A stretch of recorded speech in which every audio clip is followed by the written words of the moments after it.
Now, the King delivered his Christmas message with an emphasis on the importance of universal values and hope.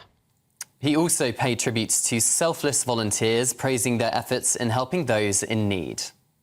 Well, joining us now in the studio is lifestyle coach and influencer Victoria Bahra. Very good morning to you. Good morning. Did you watch the King's speech when it went out, or did you watch it later? Did you watch it with family? I watched it when it went out, so I watched it live, and I thought he did a really good job. I thought he came across so universal and kind of able to be very relatable to everyone and all kinds of people.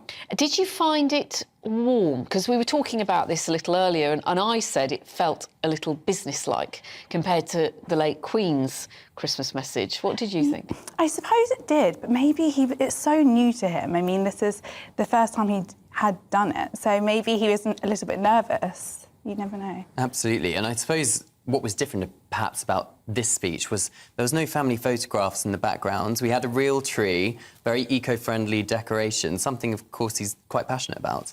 That's true. I mean, I thought he did really, really well, and I thought he came across a kind of a mixture between being very warm and relatable, but also a little bit formal, like you said, as well. And what was nice was when we saw all the pictures of what him and Queen Camilla have done during the year, and we saw their families. You know, we saw quite a few shots of the Prince and Princess of Wales. We saw the Duke and Duchess of Edinburgh as well. But sadly, we didn't see Harry and Meghan. No Harry and Meghan, and no Harry and Meghan in a particular documentary that's airing tonight. I believe we do have a clip of this Boxing Day documentary that's airing tonight. The King and Queen walking their dogs through the Birkall Garden in Balmoral.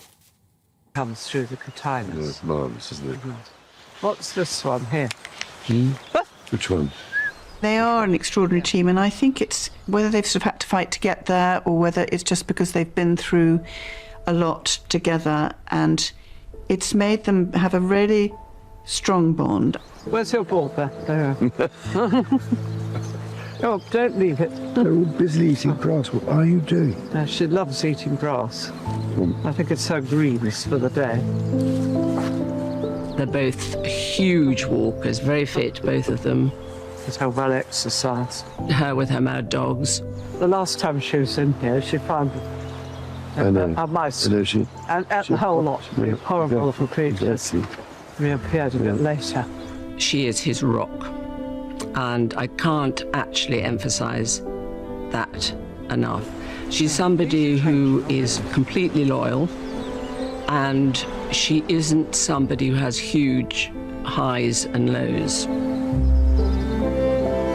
He brings to her everything. I'm not talking about all of this, but, you know, he has such a knowledge and interest in so many different things which she wouldn't really have been open to if she hadn't met him.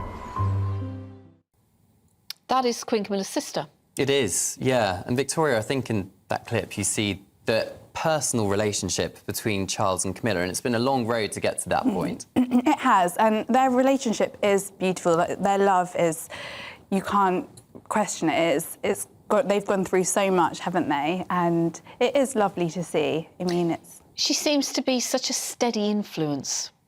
Yeah, and I think it's probably having that role is probably so demanding, and having someone that kind of came from outside of that world probably gives him that grounding, I suppose.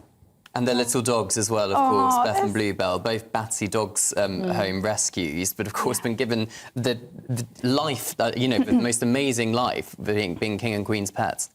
They must get the best food, the best treatment. Yeah, they really do have an amazing life, and I think that's nice because it makes us realise that they are human. They like dogs like anyone else, and they care for them. So it's really nice. And what's nice as well is that King Charles does seem to be quite self-deprecating. He's made a joke about his so-called sausage fingers in the documentary, hasn't he?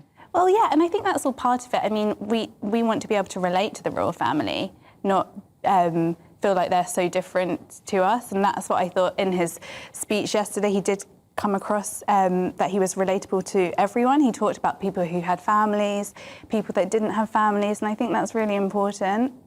Yeah, I think it's very important for them to not appear out of touch. I think they're really working on that, and I'm sure we'll see more of that next year. Of course, the documentary is airing tonight on BBC One. Victoria Bahra, thank you so much for coming in.